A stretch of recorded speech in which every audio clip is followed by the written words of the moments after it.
나는 유령이다. 정확히 말하자면 아람고등학교의 유령이다. 강남의 심장부에 우뚝 솟은 이 상아탑에서 나는 그림자처럼 존재한다.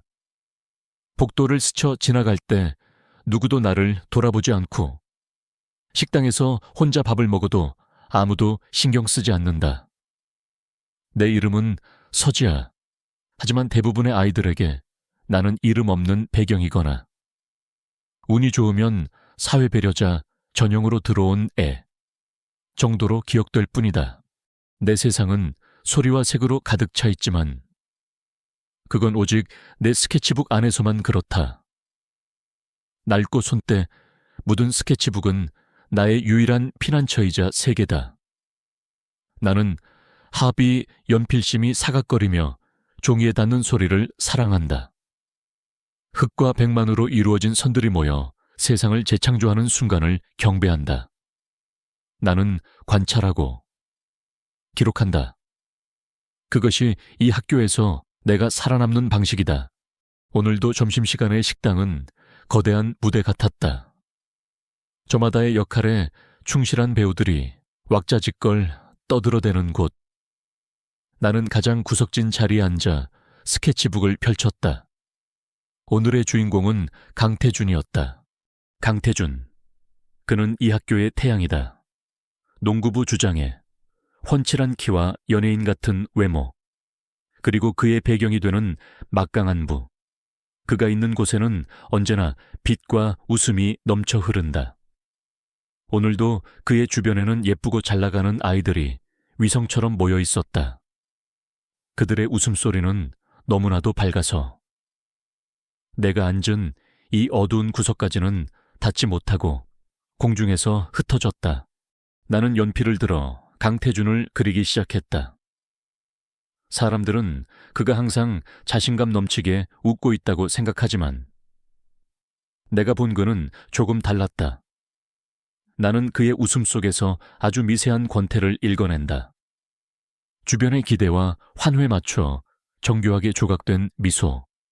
마치 잘 짜인 연극의 주인공처럼. 그는 단 한순간도 무대에서 내려오지 못하는 듯 보였다.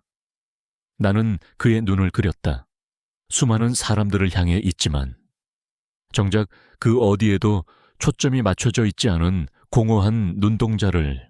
야, 강태준 주말에 뭐 했냐? 태준의 친구인 박성훈이 팔로 그의 목을 감으며 물었다. 나는 그들의 대화에 귀를 기울이는 척하지 않으면서도 모든 소리를 빨아들였다. 그냥 뭐 아버지랑 저녁 먹고 과외했지? 태준은 심드렁하게 대답하며 콜라를 한 모금 마셨다.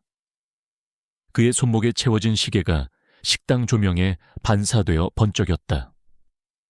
저 시계 하나면 우리 엄마가 반지하방의 월세를 몇 년은 낼 수 있을 것이다.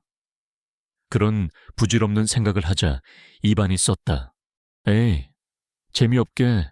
참, 너 서영이가 너한테 관심 있는 거 알지? 걔가 너 번호 좀 알려달라고 나한테 얼마나 징징대던지. 주변 아이들이 오하며 짓궂게 웃었다. 서영이라면 2학년 퀸카로 불리는 아이였다. 태준은 희미하게 웃을 뿐. 별다른 대답을 하지 않았다. 그는 그런 관심에 익숙하다 못해 지겨워하는 것 같았다. 그의 시선이 무심코 식당을 한 바퀴 돌았다. 그리고 아주 잠시, 찰나의 순간 그의 눈이 나와 마주쳤다. 심장이 쿵하고 내려앉았다. 나는 반사적으로 고개를 숙여 스케치북에 얼굴을 묻었다. 들켰나 내가 자신을 그리고 있다는 것을, 훔쳐보고 있다는 것을 알아챘을까? 1초, 2초, 3초, 아무런 일도 일어나지 않았다. 조심스럽게 고개를 들었을 때 태준은 이미 다른 친구와 이야기를 나누고 있었다. 그의 시선은 나를 그저 투명한 유리창처럼 통과해 지나갔을 뿐이다. 역시 나는 유령이다. 안도감과 함께 씁쓸함이 밀려왔다. 점심시간이 끝나고 5교시는 따분한 수학 시간이었다. 창밖에는 봄비가 추적추적 내리고 있었다. 빗물이 창문에 부딪혀 만들어내는 불규칙한 리듬을 들으며 나는 또다시 생각에 잠겼다. 사람들은 왜 서로를 배경으로만 취급할까? 이 교실에 있는 30명의 아이들은 저마다의 우주를 가지고 있을 텐데 우리는 서로의 우주를 들여다볼 생각조차 하지 않는다. 그저 눈에 보이는 것, 성적, 외모, 집안 같은 얄팍한 껍데기로 서로를 판단하고 분류할 뿐이다. 강태준은 승자 그룹에, 나는 투명인간 그룹에 속해 있었다. 이 보이지 않는 선은 너무나도 견고해서 감히 넘어설 엄두도 내지 못했다. 어머니는 항상 말씀하셨다. 기죽지 말라고. 너는 누구보다 똑똑하고 강한 아이라고. 사회배려자 전형으로 이 학교에 들어온 건 부끄러운 일이 아니라 자랑스러운 일이라고. 네 실력으로 얻어낸 기회라고. 나도 안다. 하지만 매일 아침 지하철과 버스를 몇 번씩 갈아타며 이질적인 세계로 출근하듯 등교할 때마다 나는 작은 갑옷을 겹겹이 껴입어야만 했다. 아이들의 명품 가방과 내 낡은 에코백 사이의 거리, 주말에 다녀온 해외여행 이야기를 나누는 그들과 주말 내내 식당에서 아르바이트를 해야 했던 나 사이의 간극, 그 간극이 나를 침묵하게 만들었다. 수업이 끝나고 나는 잠시 도서관에 들렀다. 새로 들어온 미술사 책을 구경하기 위해서였다. 책장 사이를 거닐며 낡은 책등이 주는 안정감을 느끼는 것은 나의 작은 행복 중 하나였다. 그때였다. 지아야, 너 여기 있었네. 익숙하지만 어색한 목소리에 돌아보니 담임 선생님이었다. 선생님은 인자한 미소를 지으며 내게 다가왔다. 상담할 게 좀 있어서 찾았는데 요즘 학교 생활은 어떠니 힘든 건 없고. 선생님의 질문은 언제나 똑같았다. 가난한 환경의 학생을 대하는 매뉴얼처럼 느껴졌다. 나는 괜찮다고, 아무 문제 없다고 대답했다. 늘 그랬던 것처럼. 다행이구나. 참. 이번에 학교에서 심리검사를 했는데 결과가 좀 흥미로워서. 지아는 내면의 힘이 아주 강한 학생으로 나왔어. 관찰력이 뛰어나고 공감 능력도 높고. 그런데 사회적 상호작용에서는 조금 위축되는 경향이 있네. 선생님은 내 스케치북을 흘끗 보며 말했다. 그림 그리는 걸 좋아하는구나. 재능이 아주 뛰어나. 그 재능을 다른 사람들과 나누는 건 어때? 미술 동아리에 들어보는 것도 좋을 텐데. 나는 그저 멋쩍게 웃었다. 동아리, 그건 또 다른 작은 사회일 뿐이다. 나는 그 안에서 또다시 배경이 되고 싶지 않았다. 선생님은 내 어깨를 두드리며 힘내라고 말한 뒤 자리를 떴다. 내면의 힘이 강하다고 나는 속으로 비웃었다. 내가 강한 게 아니라 상처받지 않기 위해 단단한 껍질 속에 숨어버린 것뿐이다. 도서관을 나와 복도를 걸었다. 방과 후의 학교는 한산했다. 대부분의 아이들은 학원으로 가거나 이미 집으로 돌아갔다. 운동장에서는 농구부 몇 명이 남아 연습을 하고 있었다. 강태준도 그곳에 있었다. 나는 잠시 걸음을 멈추고 유리창 너머로 그를 바라보았다. 땀에 젖은 채 코트를 가르는 그의 모습은 식당에서 보았던 권태로운 모습과는 전혀 달랐다. 그는 살아있었다. 공을 던지는 팔의 근육, 집중하는 눈빛, 터져나오는 거친 숨소리. 저렇게 무언가에 온전히 몰입할 수 있다는 것이 부러웠다. 어쩌면 저 순간만큼은 그도 강남의 부잣집 아들 강태준이 아니라 그저 농구를 사랑하는 소년일 뿐이겠지. 그의 세상과 나의 세상은 결코 만날 수 없는 평행선 같았다. 나는 그를 관찰하고 기록하는 유령. 그는 내가 존재하는지조차 모르는 태양. 이 관계는 앞으로도 변하지 않을 것이다. 그렇게 생각했다. 그때까지는 복도를 거의 다 빠져나왔을 무렵이었다. 갑자기 학교 전체를 뒤흔드는 굉음이 울려 퍼졌다. 쿵, 심장이 멎는 듯한 소리. 폭발음하니 그보다 더 날카롭고 불길한 소리였다. 나는 본능적으로 몸을 웅크렸다. 복도 끝에 있던 몇몇 학생들이 비명을 지르기 시작했다.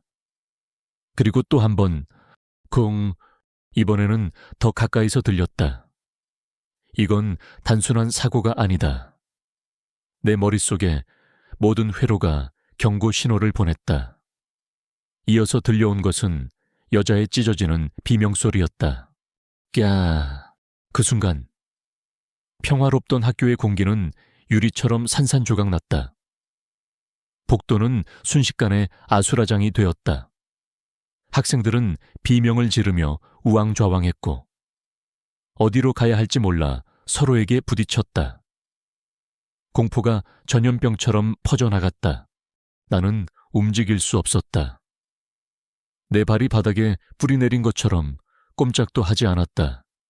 유령처럼 존재하던 나의 몸이 처음으로 모든 감각을 곤두쓰며 끔찍한 현실을 직시하고 있었다. 그리고 나는 보았다. 혼란스러운 인파 속에서 복도 저편에서 달려오던 강태준을. 그는 운동을 막 끝낸 듯 가벼운 옷차림이었다. 상황 파악이 되지 않은 듯 어리둥절한 표정으로 주위를 둘러보고 있었다. 그의 눈이 나와 마주쳤다. 이번에는 그저 스쳐 지나가지 않았다. 그의 눈에는 생생한 혼란과 공포가 담겨 있었다. 그때 세 번째 소리가 울렸다. 공. 바로 내 옆 교실에 유리창이 깨지며 파편이 쏟아졌다. 강태준의 눈이 커졌다. 그는 무언가를 깨닫고 몸을 돌려 뛰려 했다. 하지만 너무 늦었다. 혼란 속에서 누군가와 부딪힌 그는 균형을 잃고 복도 한가운데로 넘어졌다. 그의 발목이 부자연스럽게 꺾였다. 아육, 그의 입에서 짧은 신음이 터져나왔다. 그는 일어서려 했지만 고통스러운 듯 얼굴을 찡그리며 주저앉았다. 그리고 복도 저편, 방금 전 총성이 울렸던 방향에서 검은 그림자가 천천히 모습을 드러내고 있었다. 나는 숨을 삼켰다. 그건 사람이었다. 온통 검은 옷을 입고 얼굴에는 마스크를 쓴 채 손에는 믿을 수 없는 물건을 들고 있었다. 총이었다. 나의 평행선 우주가 거대한 충돌과 함께 무너져 내리고 있었다. 태양은 추락했고 유령은 더 이상 숨을 곳이 없었다. 나의 세상은 바로 그날, 그 순간을 기점으로 영원히 바뀌어버렸다. 시간이 얼어붙었다. 세상의 모든 소음이 한순간에 증발하고 오직 내 심장이 바로 옆에서 미친 듯이 울리는 소리만 남았다. 복도 저편의 검은 형체, 비현실적일 만큼 침착한 그의 걸음걸이, 그리고 그 손에 들린 차갑고 단단한 죽음의 형상, 총, 그 단어가 내 머릿속에서 의미를 갖기까지는 영원과도 같은 시간이 걸렸다. 내 몸의 모든 세포가 외쳤다. 도망쳐, 늘 그랬던 것처럼. 보이지 않는 존재가 되어 이 끔찍한 현실에서 사라져버려. 바로 옆에 열린 교실 문이 보였다. 저 안으로 몸을 던지기만 하면 된다. 어둠 속에 숨어 이 모든 것이 지나가기를 기다리면 된다. 나는 유령이니까. 유령은 죽지 않는다. 그저 사라질 뿐이다. 내 발이 움직이려 했다. 생존 본능이 마비된 사고 회로를 건너뛰고 몸을 지배하려 했다. 그런데 그 순간 내 시선이 복도 한가운데에 쓰러져 있는 강태준에게 못 박혔다. 그는 더 이상 아람코의 태양이 아니었다. 빛나던 위성들을 거느리던 왕자도 아니었다. 그는 그저 꺾인 발목의 고통과 눈앞의 죽음에 대한 원초적인 공포에 질려 숨을 헐떡이는 17살 소년이었다. 하얗게 질린 얼굴, 경련하는 입술, 도움을 구하려 하지만 차마 소리내지 못하는 절박한 눈빛. 나는 그의 눈에서 내가 그토록 스케치북에 담아내려 했던 모든 가식과 권태가 벗겨진 날 것 그대로의 영혼을 보았다. 그 순간 그는 강태준이 아니었다. 나도 서지아가 아니었다. 우리는 그저 죽음이라는 거대한 파도 앞에 선 두 개의 작은 점일 뿐이었다. 그를 저기에 두고 갈 수 있을까? 내가 저 교실 문 안으로 사라지고 난 뒤 복도에 울려 퍼질 네 번째 총성을 감당할 수 있을 니우가 평생 그 메아리를 귀에 담고 살아갈 수 있을까?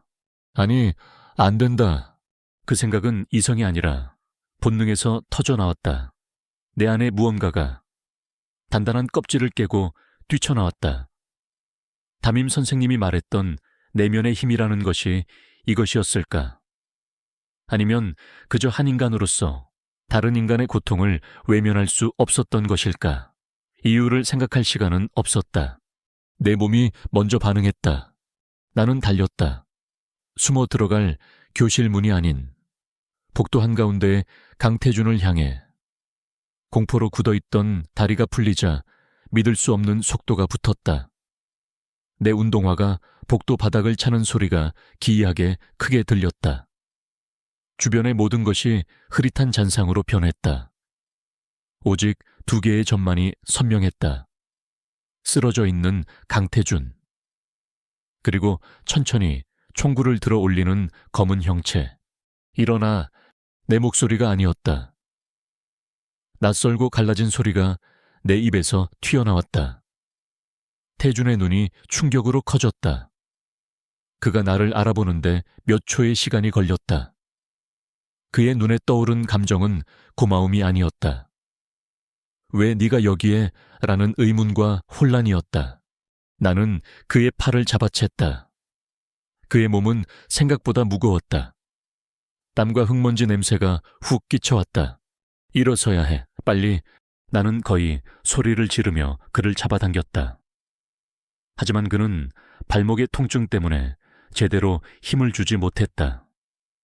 그는 끙끙거리며 일어나려 했지만 다시 주저앉고 말았다. 검은 형체와의 거리는 불과 10여 미터. 그의 걸음은 느렸지만 죽음의 그림자는 시시각각 우리를 덮쳐오고 있었다. 망했다. 이대로는 둘 다 죽는다. 내 머릿속이 하얗게 비어버렸다. 그때 시야 구석에 반쯤 열린 문이 들어왔다. 과학실험 준비실. 나는 망설일 겨를도 없이 방향을 틀었다. 움직여 끌어서라도 가야 해. 나는 그의 겨드랑이 밑으로 팔을 넣어 거의 반쯤 안다시피 했다. 내 모든 체중을 실어 그를 끌었다. 뼈가 으스러지는 것 같았다. 폐가 터져버릴 듯 숨이 찼다. 태주는 고통 속에서도 어떻게든 한 발을 움직여보려고 애썼다. 그의 거친 숨소리가 내 귓가를 때렸다. 한 걸음, 또 한 걸음. 준비실 문까지의 거리는 불과 몇 미터였지만 마치 영원처럼 느껴졌다. 등 뒤에서 느껴지는 서늘한 시선이 내 모든 신경을 태워버릴 것 같았다.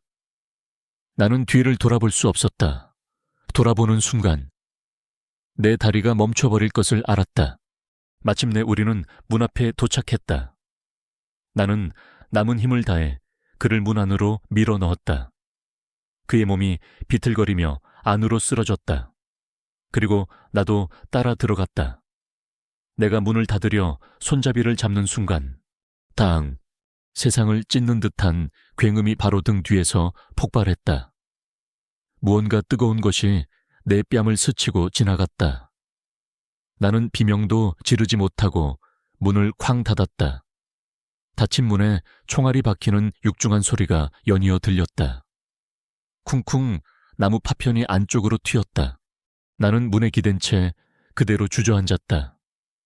손잡이를 붙잡은 손이 사시나무처럼 떨렸다. 다리에 힘이 풀려 서 있을 수가 없었다. 심장이 갈비뼈를 부수고 튀어나올 것 같았다. 시간이 얼마나 흘렀을까? 문 밖에 발소리는 멀어졌다. 간간히 멀리서 비명과 또 다른 총성이 들려왔지만 적어도 이 문 앞에 즉각적인 위협은 사라진 듯 했다. 준비실 안은 어두웠다. 창문이 없는 작은 공간이었다.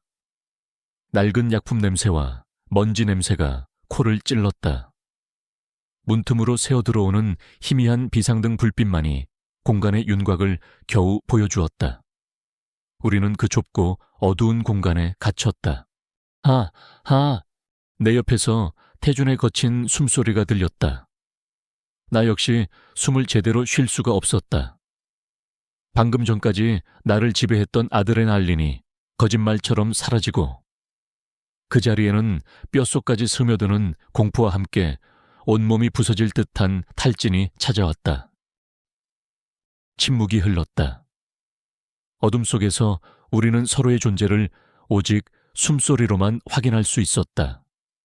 태양과 유령, 결코 만날 수 없을 것 같던 두 세계가 총성과 죽음의 공포가 가득한 이 좁은 공간에서 예고 없이 충돌해버렸다. 태준이 먼저 침묵을 깼다. 그의 목소리는 심하게 잠겨 있었다. 괜찮아? 나는 대답할 수 없었다. 괜찮을 리가 없었다. 내 볼은 여전히 화끈거렸고 귓가에서는 총성이 이명처럼 맴돌았다. 나는 그저 고개를 작게 끄덕였다. 어둠 속에서 그가 볼 수 없다는 것을 알면서도 너 이름이 그가 말을 이었다. 서지아. 내가 나지막이 대답했다. 내 이름을 말하는 것이 이렇게나 힘든 일이었던가. 서지아. 그가 내 이름을 천천히 되뇌었다. 마치 처음 들어보는 단어를 발음하듯. 어쩌면 정말로 처음이었을지도 모른다.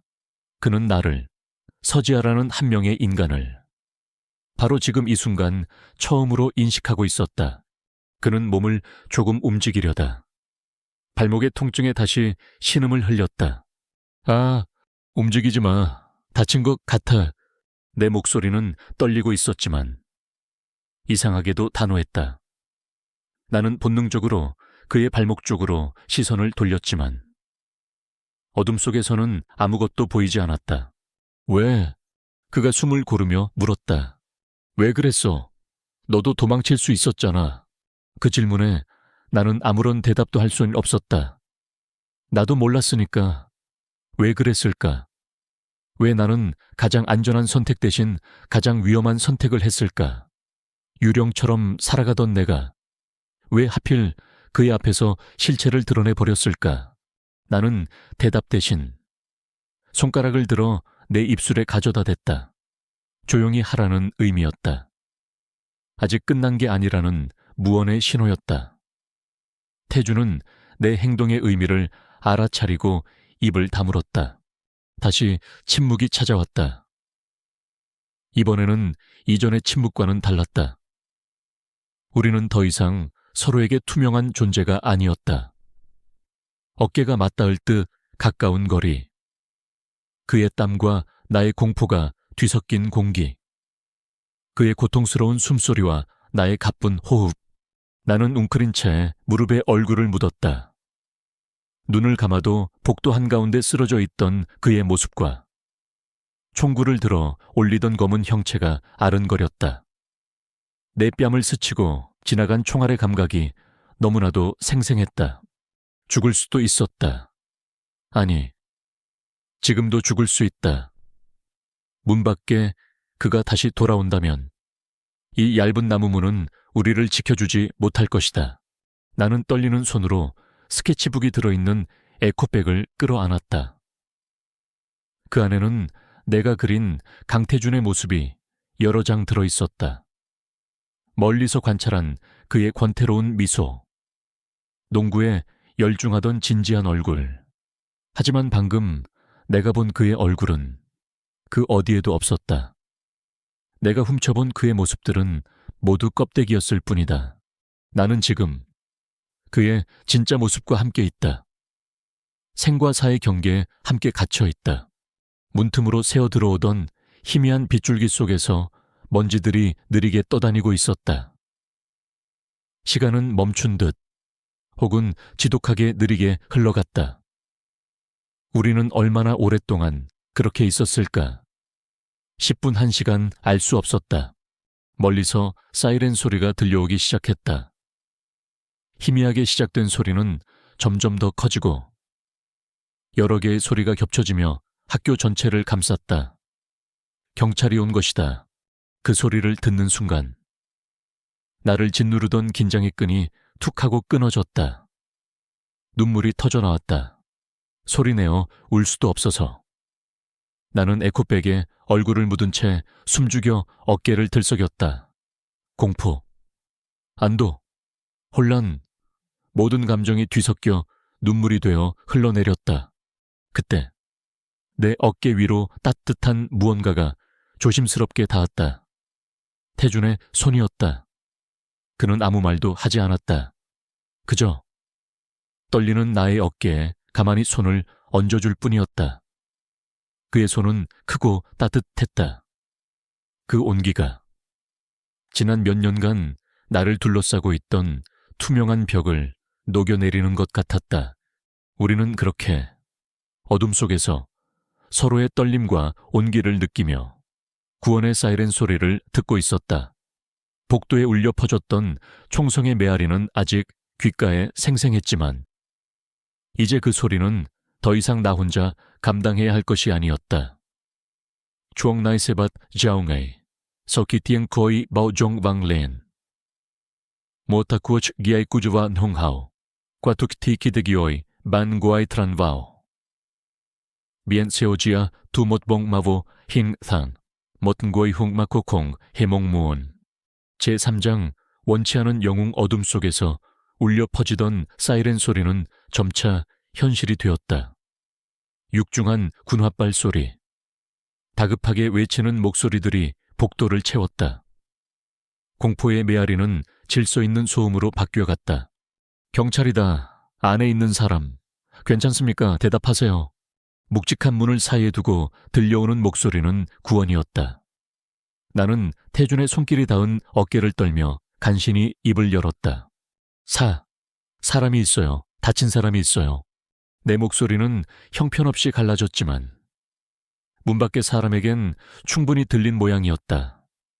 곧이어 문손잡이가 덜컥거리더니 잠겨있지 않던 문이 활짝 열렸다. 눈을 멀게 하는 빛이 쏟아져 들어왔다. 나는 반사적으로 눈을 가렸다. 빛과 함께 낯선 세계가 우리를 덮쳤다. 방탄조끼와 헬멧을 쓴 경찰 특공대원들. 그 뒤로 다급한 표정의 구급대원들. 그들의 눈에는 긴장과 안도가 뒤섞여 있었다. 좁은 준비실은 순식간에 낯선 이들로 가득 찼다. 괜찮습니까? 다친 곳은 없어요. 한 경찰관이 나에게 물었지만 내 눈은 다른 곳을 향하고 있었다. 열린 문 너머로 보이는 복도는 처참했다. 깨진 유리 조각들이 바닥에 널려 있었고 군데군데 핏자국이 보였다. 평화롭던 나의 학교는 한순간에 전쟁터가 되어 있었다. 구급대원들은 신속하게 태준에게 달려갔다. 학생, 정신 차려봐요. 어디가 아픕니까? 발목을 다쳤어요. 태준은 고통을 참으며 대답했다. 그들은 그의 발목을 살피고는 조심스럽게 들 것을 준비했다. 그 모든 소란 속에서 나는 다시 유령이 된 기분이었다. 벽에 기댄 채 멍하니 그 광경을 바라볼 뿐이었다. 이제 괜찮다. 모든 게 끝났다. 나는 조용히 이곳을 빠져나가 엄마에게 가서 내 작은 방으로 돌아가면 된다. 그렇게 생각했다. 하지만 세상은 나를 더 이상 유령으로 내버려 둘 생각이 없는 듯했다. 들것에 실려 나가던 태준이 고통스러운 와중에도 나를 향해 손을 뻗었다. 잠깐만요. 모두의 시선이 그에게 향했다. 그는 나를 정확히 가리켰다. 이 학생이 저를 구했어요. 저 학생이 아니었으면 저는 그의 말은 군중 속으로 던져진 돌멩이 같았다. 작은 파문이 일었다. 구급대원들, 경찰관들, 그리고 복도 저편에서 이쪽을 지켜보던 몇몇 선생님들의 시선이 일제히 내게로 향했다. 그들의 눈에는 놀라움과 경외, 그리고 호기심이 담겨 있었다. 나는 그 시선들이 너무나도 불편해서 마치 벌거벗겨진 기분이 들어 몸을 움츠렸다. 학생도 다친 곳은 없나? 같이 병원으로 가서 검사 받아봐야겠어. 한 구급대원이 나에게 다가와 말했다. 나는 괜찮다고 손사래를 쳤지만 그는 내 뺨의 상처를 발견했다. 총알이 스치며 남긴 얕은 상처였다. 이것 봐, 상처가 있잖아. 어서 가자. 그렇게 나는 얼떨결에 태준과 함께 구급차에 올랐다. 사이렌이 울리는 구급차 안에서 나는 창밖으로 빠르게 스쳐 지나가는 풍경을 멍하니 바라보았다. 끔찍했던 학교를 벗어났지만 조금도 안심이 되지 않았다. 오히려 더 거대하고 알 수 없는 무언가 속으로 빨려 들어가는 기분이었다. 병원은 아수라장이었다. 우리 학교 교복을 입은 학생들이 울고 소리치고 부모를 부둥켜 안고 있었다. 기자들은 어떻게 알았는지 병원 입구에 진을 치고 있었고 카메라 플래시가 정신없이 터졌다. 우리는 그 인파를 뚫고 응급실로 옮겨졌다. 태준은 바로 정밀 검사를 받으러 갔고 나는 한쪽 커튼 뒤에 앉아 간단한 치료를 받았다. 뺨의 상처는 다행히 깊지 않았다. 소독을 하고 반창고를 붙이는 짧은 시간 동안 내 머릿, 속은 텅 비어 있었다. 마치 내 영혼이 몸을 빠져나가 천장에서 이 모든 소동을 구경하고 있는 것 같았다. 그때 응급실이 갑자기 소란스러워졌다. 값비싼 정장을 차려입은 중년 남성과 우아하지만 날카로운 인상의 여성이 병원 관계자들을 대동하고 허리케인처럼 들이닥쳤다. 강태준의 부모님이었다. 우리 태준이는 태준이 어딨어? 어머니는 거의 울부짖고 있었다. 아버지는 침착하려 애쓰는 듯 보였지만 굳게 담은 입술과 핏발 선 눈이 그의 분노와 불안을 고스란히 드러내고 있었다. 의사에게서 태준이 생명에는 지장이 없다는 말을 듣고서야 그들은 겨우 안도의 한숨을 내쉬었다. 그리고 그들의 시선이 내게로 향했다. 의사가 그들에게 상황을 설명한 모양이었다. 네가 우리 태준이를 구한 학생이니? 태준의 어머니가 내게 다가와 떨리는 손으로 내 팔을 붙잡았다. 그녀의 눈에는 눈물이 그렁그렁했다. 나는 어찌할 바를 몰라 고개만 끄덕였다. 고맙다. 정말 고맙다. 그녀는 나를 끌어안았다. 값비싼 향수 냄새와 그녀의 떨림이 내게 고스란히 전해졌다. 어색하고 불편했다. 아가씨가 우리 태준이 생명의 은인이야. 이 은혜를 어떻게 다 갚아야 할지 태준의 아버지, 강 회장이라 불리는 남자가 다가와 말했다. 그의 목소리는 낮고 권위가 있었지만 그 안에는 진심 어린 감사가 담겨 있었다. 그는 내 어깨를 두드리며 말했다. 필요한 게 있으면 뭐든 말해라. 병원비든 앞으로의 일이든 우리가 모든 걸 책임지겠다. 절대 부족함 없이 보상할 테니. 보상. 그 단어가 내 가슴에 차갑게 박혔다. 나는 보상을 바라고 한 일이 아니었다. 그저 그를 거기에 두고 올 수 없었을 뿐이다. 하지만 그들의 세계에서는 모든 선행에는 가격표가 붙는 것 같았다. 나는 아니에요. 괜찮아요. 라는 말만 기어들어가는 목소리로 반복했다. 그 순간 응급실 한쪽 벽에 걸린 TV에서 속보가 나오고 있었다. 아람고 총기 난사 사건, 현재까지 부상자 다수 발생. 화면에는 학교 정영과 함께 혼란 속에서 찍힌 흐릿한 사진들이 스쳐 지나갔다. 그리고 그중 하나가 내 심장을 멈추게 했다. 누군가 멀리서 찍은 사진이었다. 내가 태준을 부축하며 준비실로 향하는 뒷모습.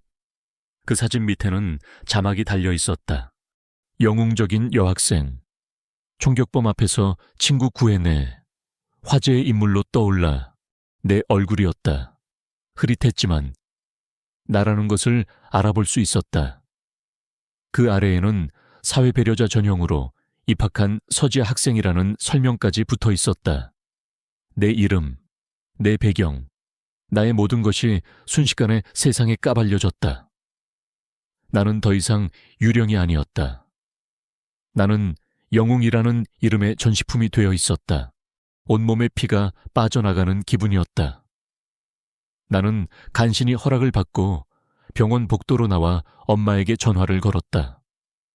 신호음이 몇 번 가기도 전에 엄마가 전화를 받았다. 지아야, 서지아야. 괜찮은 거야. 뉴스 보고 엄마 심장이 떨어지는 줄 알았어.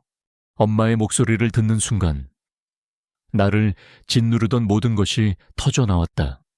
엄마, 나는 울음을 터뜨렸다. 영웅도 생명의 은인도 아닌 그저 무서워서 어쩔 줄 모르는 17살 딸의 목소리로.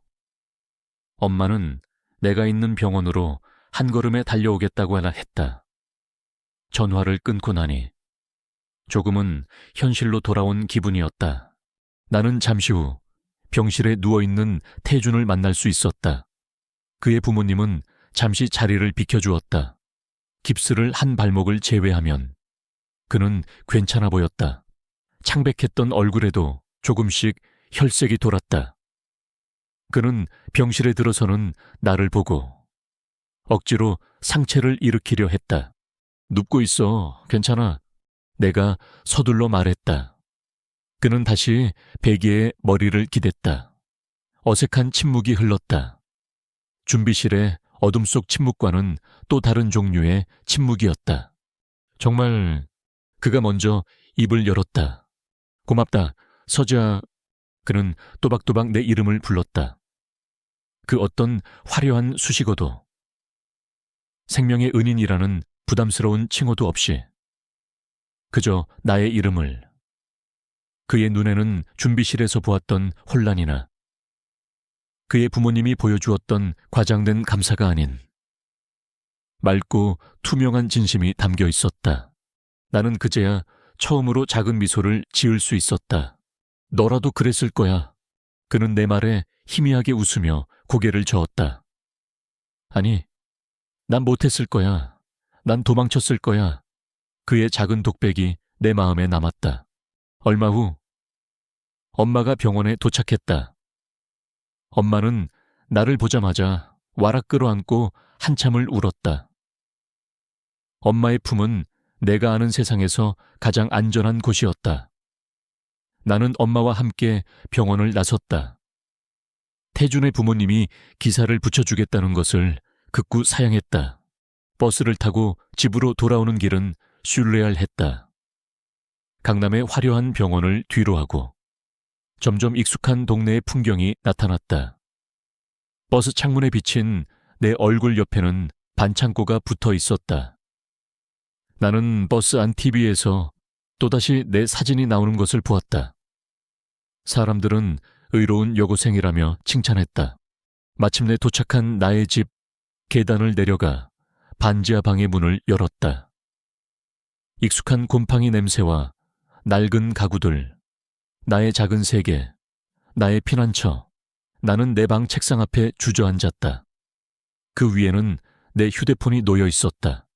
전원을 켜자마자 수백 개의 메시지와 부재중 전화, 알림이 폭포수처럼 쏟아졌다.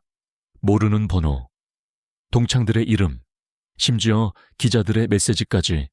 나는 휴대폰을 뒤집어 놓고 거울을 보았다. 거울 속에는 낯선 아이가 서 있었다. 뺨에 반창고를 붙인, 세상이 영웅이라 부르는 아이. 하지만 나는 알 수 있었다. 저 아이는 내가 아니다. 나는 유령 서지아다. 하지만 세상은 더 이상 내가 유령으로 사는 것을 허락하지 않을 것 같았다. 원치 않은 영웅이라는 역할. 그 역할이 앞으로 내 삶을 어떻게 바꿔놓을지. 나는 두려웠다. 내 작은 방의 침묵은 이제 폭풍 전의 고요함처럼 느껴졌다. 추억나이, 세자오사오, 와오 눅하오, 과프크탑사오 한, 종안, 훙추아 시오지아, 란송 창고이, 반자오밭 자오 다이조이, 왈롱비에 돈쿠아, 기아진캉, 트로던못 앞룩보힌, 무옥지아, 파이 조이맛 보이카의 기아카층겟 구아수추 이마코 주아바오 기어몽무온. 제4장 선의의 대가 사건이 일어난 후 사흘이 흘렀다. 학교는 임시 휴교에 들어갔고 나는 나의 작은 반지하 왕국에 스스로를 유폐했다. 세상과 나를 연결하는 유일한 창구인 휴대폰은 꺼둔 지 오래였다. 하지만 소음은 차단되지 않았다. 그것은 문틈으로 얇은 벽을 뚫고 내 머릿속으로 끊임없이 스며들었다. 우리 집이 있는 낡은 골목은 난생 처음 겪는 유명세를 치르고 있었다. 대문 앞에는 아침부터 저녁까지 기자들이 진을 쳤다. 그들은 지나가는 이웃을 붙잡고 내 대해 물었다. 서지아 학생은 평소에 어떤 아이였나요? 어려운 환경에서도 착하게 자란 비결이 뭔가요? 나의 가난은 갑자기 미담의 재료가 되어 온 세상에 전시되었다. 처음 며칠 동안 세상은 나에게 친절했다. 인터넷 뉴스 댓글창은 온통 나를 칭송하는 말들로 가득했다. 이 시대의 진정한 영웅, 천사가 따로 없다. 저런 학생이야말로 우리가 본받아야 할 인물. 낯선 사람들로부터 격려의 메시지가 쏟아졌고 심지어 우리 집 주소를 어떻게 알았는지 작은 선물과 성금 봉투들이 배달되기도 했다. 엄마는 어쩔 줄 몰라 하면서도 한편으로는 뿌듯해하는 눈치였다. 나는 그 모든 관심이 내 것이 아닌 양. 유리벽을 사이에 두고 다른 사람의 이야기를 보는 것처럼 무감각하게 지켜볼 뿐이었다. 그 친절의 유효기간은 길지 않았다.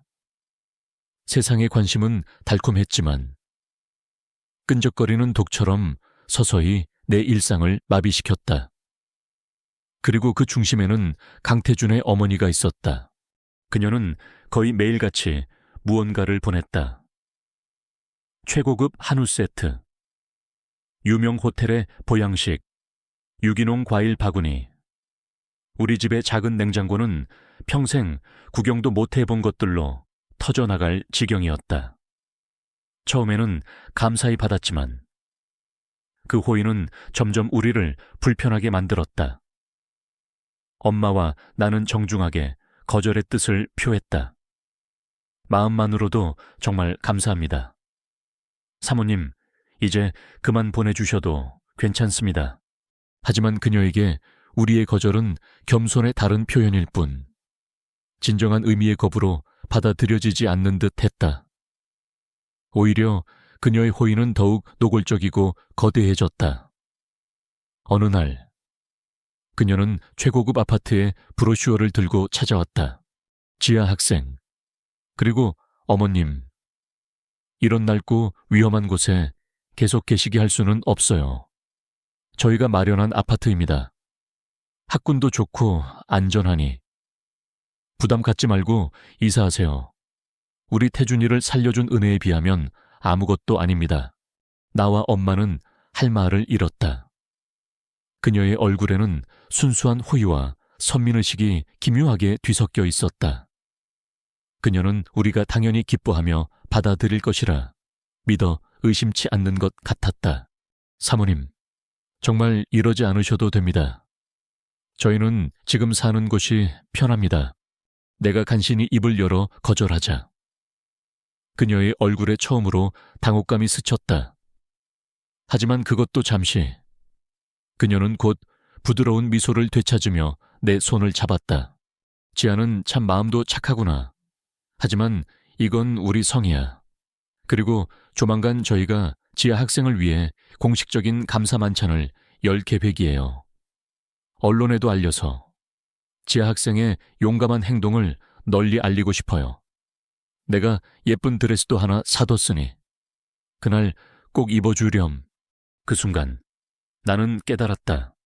나는 더 이상 서지아가 아니었다. 나는 강태준의 가족 서사의 일부가 되어가고 있었다. 그들의 부와 명예를 더욱 빛내줄 가난하지만 의로운 소녀, 그들이 만든 무대 위에서 그들이 입혀주는 옷을 입고 그들이 원하는 대사를 읊어야 하는 배우. 내 이야기는 도둑맞고 있었다. 그리고 세상의 여론도 서서히 방향을 틀기 시작했다. 언론이 나의 어려운 환경을 지나치게 강조한 것이 문제였을까? 사람들은 나의 가난과 강태준의 부를 대비시키며 새로운 이야기를 만들어냈다. 인터넷 커뮤니티와 뉴스 댓글 창에는 이전과 다른 종류의 글들이 올라오기 시작했다. 근데 좀 이상하지 않아? 너무 타이밍이 완벽하잖아.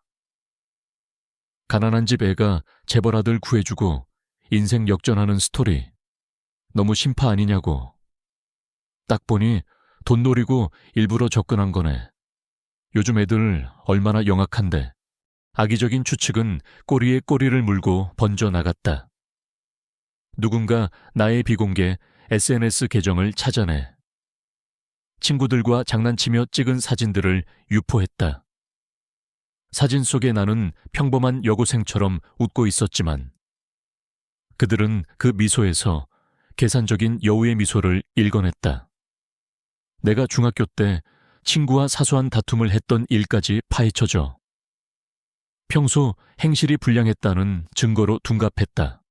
천사는 순식간에 사기꾼으로, 영웅은 꽃뱀으로 추락했다. 어제까지 나를 칭송하던 바로 그 손가락들이 이제는 날카로운 비수가 되어 내 심장을 찔렀다.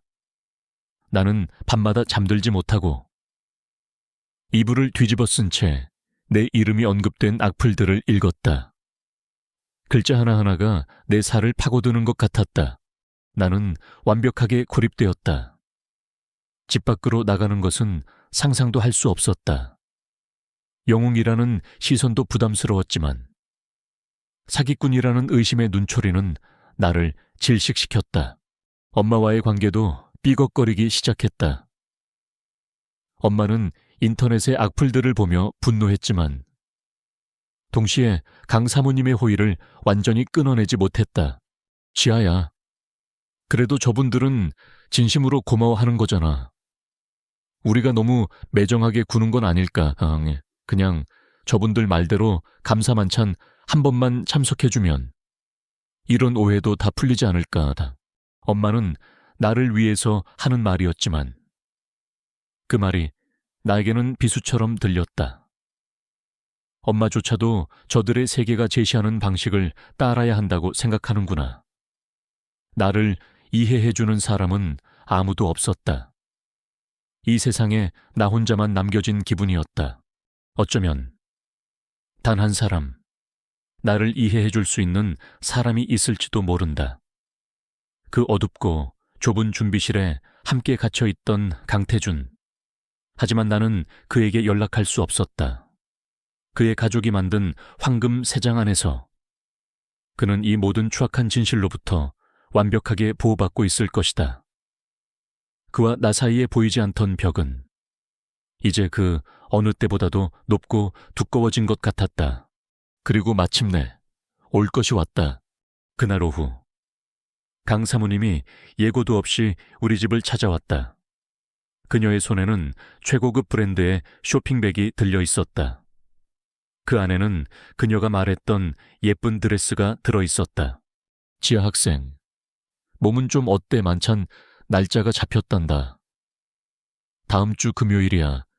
이건 그날 입을 드레스. 지하한테 정말 잘 어울릴 거야. 그녀는 마치 아무 일도 없다는 듯 해맑게 웃으며 말했다.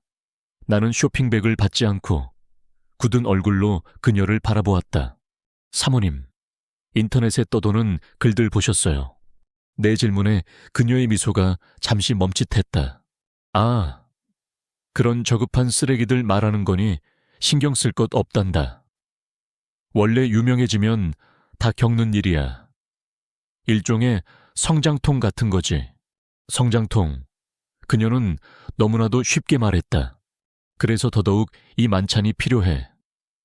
지아 학생이 이 드레스를 예쁘게 입고 기자들 앞에서 우리 태준이를 구하게 된 순수한 동기에 대해 이야기하는 거야.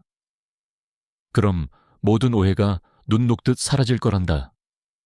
내가 대답할 내용도 다 정리해뒀으니 걱정 말고. 그 순간 내 안에 무언가가 뚝 하고 끊어졌다. 못해요. 나도 모르게 튀어나온 말이었다. 작지만 단호한 목소리. 저는 사모님이 써준 각본을 연기하는 인형이 아니에요. 강 사모님의 얼굴이 싸늘하게 굳었다. 그녀의 눈에서 온기가 사라졌다. 뭐라고 날씨? 지금 감사한 마음은 진심입니다. 하지만 이건 아니에요. 사모님의 호의가. 그 감사라는 이름의 압박이 저를 숨 막히게 해요. 세상 사람들이 저를 의심하게 만든 건 어쩌면 사모님의 과한 친절 때문일지도 몰라요. 저는 그저 평범한 제 삶으로 돌아가고 싶을 뿐입니다. 내 목소리는 떨렸지만 나는 그녀의 눈을 피하지 않았다. 내 진실을 지키기 위한 마지막 발버둥이었다. 강 사모님은 한동안 나를 믿을 수 없다는 듯 쳐다보았다. 그녀의 얼굴에는 실망과 분노, 그리고 이해할 수 없다는 경멸이 뒤섞여 있었다. 그녀는 자신이 베푸는 선의와 불을 거절하는 존재를 난생 처음 본다는 표정이었다. 정말 은혜를 원수로 갚는구나. 그녀는 차갑게 한마디를 내뱉고는 들고 온 쇼핑백을 바닥에 아무렇게나 던져두고 돌아섰다. 현관문이 쾅 닫히는 소리가 유난히 크게 울렸다. 나는 그 자리에 우두커니 서 있었다. 온몸이 떨렸지만 이상하게도 마음 한구석에서는 작은 불꽃이 피어나는 것 같았다. 처음으로 아니오라고 말했다. 처음으로 내 목소리를 냈다. 하지만 나는 거대한 권력을 가진 가족에게 정면으로 반기를 든 것이다. 인터넷의 악플과는 차원이 다른 진짜 위험이 나를 기다리고 있을지도 모른다. 나는 비틀거리며 내 방으로 돌아왔다. 책상 위에는 여전히 뒤집힌 채 놓여있는 휴대폰이 있었다. 나는 떨리는 손으로 휴대폰을 들었다. 그리고 주소록을 열어 그동안 차마 누르지 못했던 이름을 찾아 스크롤했다. 강태준. 이제 어떻게 해야 할까? 그 어둠 속에서 유일하게 나를 이해해 줄 것 같았던 그에게 손을 뻗어야 할까? 아니면 이미 너무 늦어버린 걸까? 사방이 벽으로 막힌 기분이었다. 나는 그 어느 때보다도 절실하게 갇혀 있었다. chuông nay sẽ là một buổi ngọt quan trọng. Nỗi hạnh hạnh vật chín gặp lại nhau và có một cuộc trò chuyện chân thành, giàu tiền. Bức thuông gần khát hồ sẽ sụp đổ. Và một liam in mong man nông man mi sẽ gió kinh đàn. Tao tiền dễ cho nông han 정구의 진 어추엉코이. 제5장 진실한 대화 휴대폰 화면 위 강태준이라는 세 글자가 나를 집어삼킬 듯이 노려보고 있었다. 손가락이 허공에서 몇 번이고 망설였다. 전화를 걸면 무슨 말을 해야 할까? 너희 어머니 때문에 내 인생이 엉망이 됐다고 원망이라도 해야 하나? 아니면 이 모든 지옥에서 나를 꺼내달라고 애원이라도 해야 할까? 둘 다 아니었다. 나는 그저 확인하고 싶었을 뿐이다. 그 어둡고 좁은 방 안에서 내 어깨를 잡아주던 온기가 진짜였는지를. 깊은 숨을 들이마시고 나는 통화 버튼을 눌렀다. 심장이 목구멍까지 차오르는 것 같았다. 신호음이 2번 울리고 전화가 연결되었다. 여보세요. 수화기 너머로 들려오는 그의 목소리는 낯설었다. 내가 알던 수많은 아이들에게 둘러싸여 자신감 넘치게 외치던 목소리가 아니었다. 훨씬 낮고 조심스러운 톤이었다. 나야, 서지야. 자, 그가 내 이름을 부르는 소리에 놀라움이 섞여 있었다. 잠시 침묵이 흘렀다. 무슨 일 있어? 괜찮아. 그의 목소리에 담긴 걱정은 꾸며낸 것 같지 않았다. 나는 눈을 질끈 감았다. 만날 수 있을까? 잠깐이면 돼. 우리 둘만. 나는 전화로 이 모든 것을 설명할 자신이 없었다. 내 감정, 내 상황, 이 모든 복잡한 것들을 목소리만으로 전달할 수는 없었다. 그에게는 직접 봐야 할 것들이 있었다. 그는 망설이지 않았다. 그래, 어디로 가면 될까? 그의 즉각적인 대답에 나는 아주 작은 희망을 보았다. 그는 적어도 내 이야기를 들을 준비는 되어 있는 것 같았다. 우리는 사람들이 잘 찾지 않는 한강변의 작은 공원에서 만나기로 했다. 우리 둘의 세계가 겹치지 않는 완벽한 중간지대였다. 약속 장소에 나갔을 때 그는 먼저 와 있었다. 아직 깁스를 풀지 않아 목발을 짚고 있었지만 병원에서 봤을 때보다 훨씬 좋아 보였다. 그는 값비싼 브랜드 로고가 없는 평범한 후드 티셔츠에 청바지 차림이었다. 어쩐지 그 모습이 내가 늘 보던 강태준보다 훨씬 더 그 자신처럼 느껴졌다. 우리는 강변의 벤치에 나란히 앉았다. 어색한 침묵이 우리 사이를 흘렀다. 강물은 무심하게 흘러가고 멀리서 차들이 지나가는 소리만 들려왔다. 몸은 좀 어때? 그가 먼저 물었다. 괜찮아. 너는? 나도 이제 곧 깁스 풀 거래. 의미 없는 안부를 주고받은 뒤 다시 침묵이 찾아왔다. 나는 주머니 속에서 차갑게 식은 휴대폰을 만지작거렸다. 어디서부터? 어떻게 시작해야 할까? 어머니께서 다녀가셨어. 내가 어렵게 입을 열었다. 그의 어깨가 미세하게 굳어지는 것이 느껴졌다. 감사 만찬에 대한 이야기도 하셨고 입을 옷도 가져오셨더라. 나는 그를 비난하는 대신 그저 사실을 나열했다. 나는 휴대폰을 꺼내 잠금을 풀었다. 그리고 지난 며칠간 나를 지옥으로 몰아넣었던 인터넷 기사와 댓글들을 그의 눈앞에 보여주었다. 서지아, 돈 노리고 의도적 접근 과거 행정 논란. 금수저 구하고 인생 역전 소름 돋는 계획. 저런 애들이 더 무서움. 착한 척하면서 뒤로 호박씩 까는 스타일. 태주는 화면에 떠있는 글자들을 하나하나 읽어 내려갔다. 그의 표정은 처음에는 의아함, 그 다음에는 충격, 그리고 마지막에는 깊은 수치심과 분노로 변해갔다. 그의 손이 자기도 모르게 주먹을 꽉 쥐는 것을 보았다. 나는 내가 말을 이었다. 목소리가 조금씩 떨려 나왔다. 나는 유령처럼 사는 게 편했어.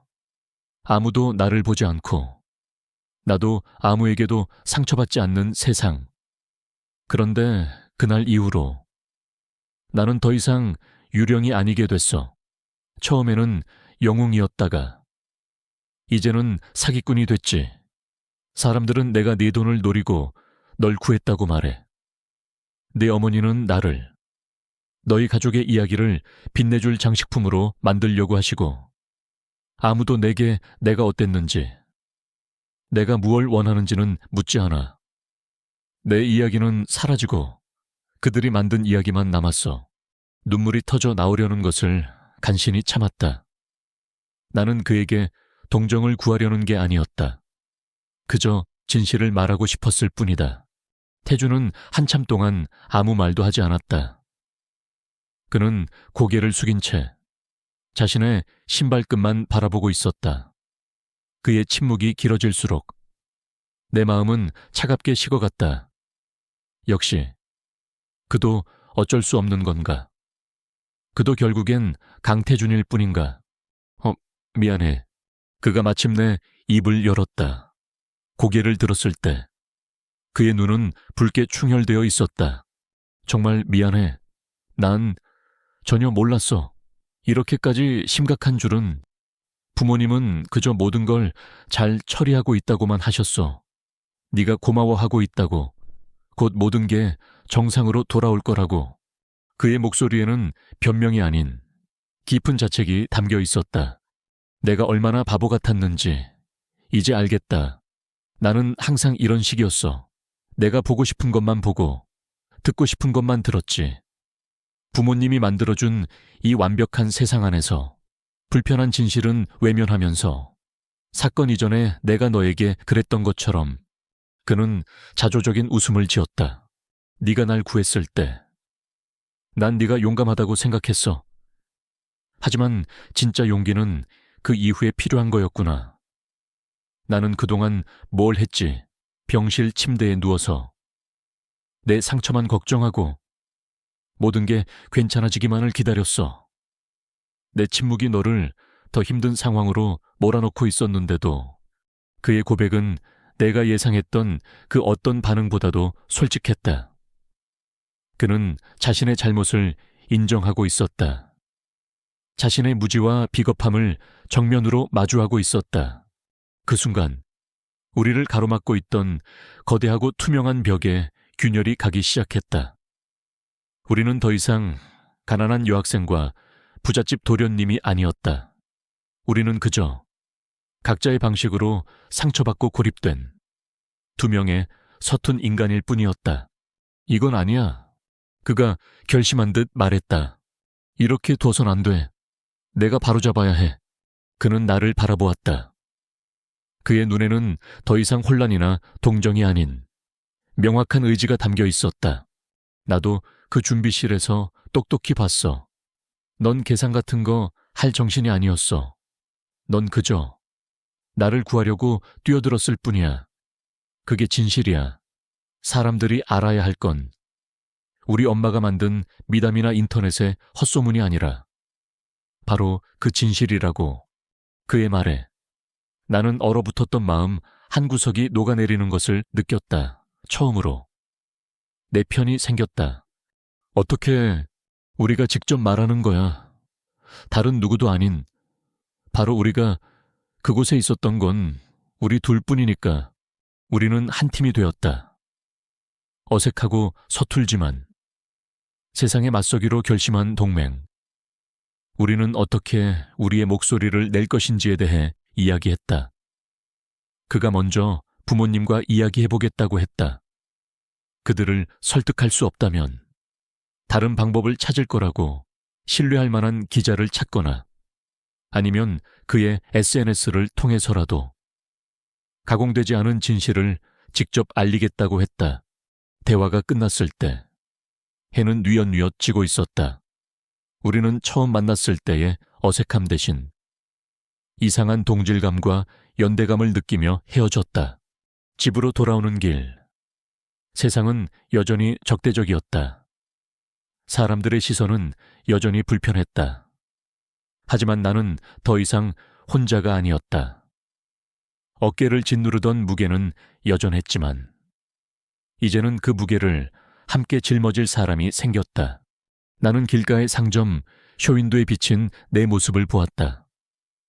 여전히 겁에 질린 소녀였지만 그 눈 속에는 이전에는 없었던 작은 불꽃, 결이라는 이름의 불꽃이 타오르고 있었다. 그날 밤 휴대폰이 짧게 울렸다. 강태준에게서 온 문자 메시지였다. 나와 함께 해줘서 고마워. 같이 하자. 나는 그 메시지를 보며 희미하게 미소 지었다. 우리의 싸움은 이제 막 시작되었다. 하지만 이상하게도 더 이상 두렵지 않았다. 그날 밤 강태준은 집으로 돌아가 폭풍의 눈이 되었다. 그가 나중에 내게 들려준 이야기는 한 편의 드라마 같았다. 그는 거실에 앉아 계신 부모님 앞에 섰다. 그리고 처음으로 그가 평생 짊어져온 착하고 순종적인 아들의 가면을 벗어던졌다. 저 서지아 만나고 왔습니다. 그의 선언에 강 회장과 그의 아내의 얼굴이 굳었다. 그 감사 만찬 못합니다. 아니, 안 합니다. 강태준, 너 지금 무슨 말을 하는 거니? 어머니의 목소리가 날카롭게 그를 찔렀다. 제가 해야 할 일은 기자들 앞에서 가식적인 연기를 하는 게 아닙니다. 지아에게 진심으로 사과하고 세상에 진실을 알리는 겁니다. 어머니, 아버지가 그 아이에게 한 행동은 감사가 아니었어요. 그건 폭력이었습니다. 폭력. 그 단어는 거실의 공기를 얼어붙게 만들었다. 태주는 지난 며칠간 내가 겪었던 모든 일을 쏟아냈다. 사람들의 의심, 악플, 그리고 그 모든 것의 중심에 있었던 부담스럽고 통제적인 호의에 대해서 그는 말했다. 그 총격범보다. 어쩌면 세상의 시선과 부모님의 친절이 지아를 더 깊이 상처 입혔을지도 모른다고 강 회장은 분노로 얼굴이 벌개졌고 어머니는 배신감에 몸을 떨었다. 온갖 회유와 협박이 오갔다.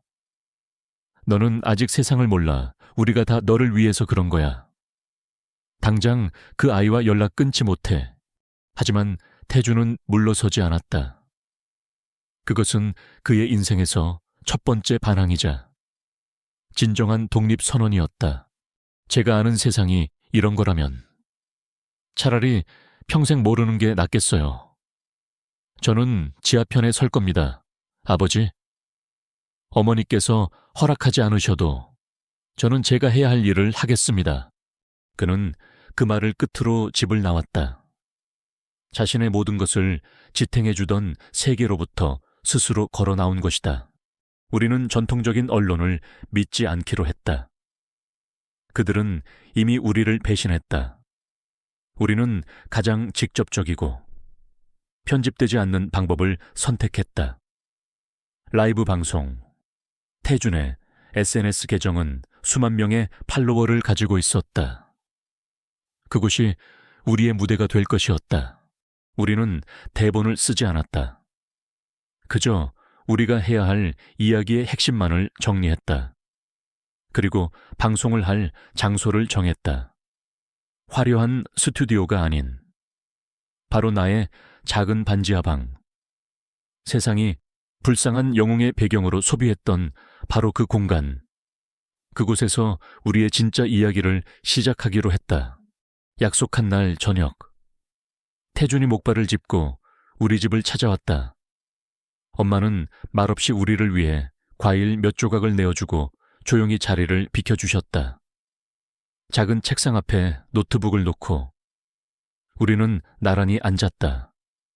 나는 심장이 터질 것 같았지만 옆에 앉은 태준의 단단한 옆모습을 보며 마음을 다잡았다.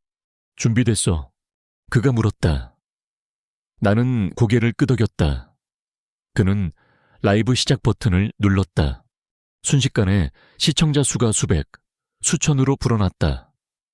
실시간 채팅창은 온갖 추측과 질문으로 폭발했다. 얘네 사귀냐? 돈 받고 쇼하는 거네. 무슨 말을 할지 어디 한번 들어보자. 태준이 먼저 입을 열었다. 안녕하세요. 강태준입니다. 오늘 저희가 이 방송을 켠 이유는 지난 며칠간 떠돌았던 많은 이야기들에 대해 직접 말씀드리기 위해서입니다. 그는 차분하게 말을 이어갔다. 그는 모든 루머를 부정했다. 그리고 그날의 사건에 대해 자신의 입장에서 담담하게 이야기했다. 자신이 얼마나 무서웠는지, 얼마나 무력했는지, 조금의 과장도, 영웅담도 없었다. 그리고 그는 나를 돌아보았다. 하지만 오늘 이야기의 진짜 주인공은 제가 아닙니다. 그날 정말로 용감했던 사람의 이야기를 직접 들어주셨으면 합니다. 이건 서지아의 이야기입니다. 그가 무대를 내게 넘겼다. 수천 명의 시선이 모니터 너머에서 나를 꿰뚫는 것 같았다. 나는 마른 침을 삼키고 천천히 입을 열었다. 안녕하세요. 서지아입니다. 목소리는 처음엔 떨렸지만 점점 힘을 찾아갔다.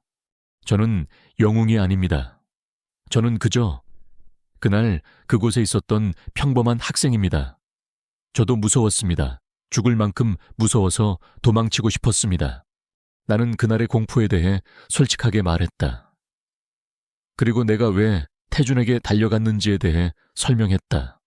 그 순간 제 눈에 보인 건 재벌 아들 강태준이 아니었습니다. 그저 도움이 필요한, 위험에 처한 제 친구였을 뿐입니다.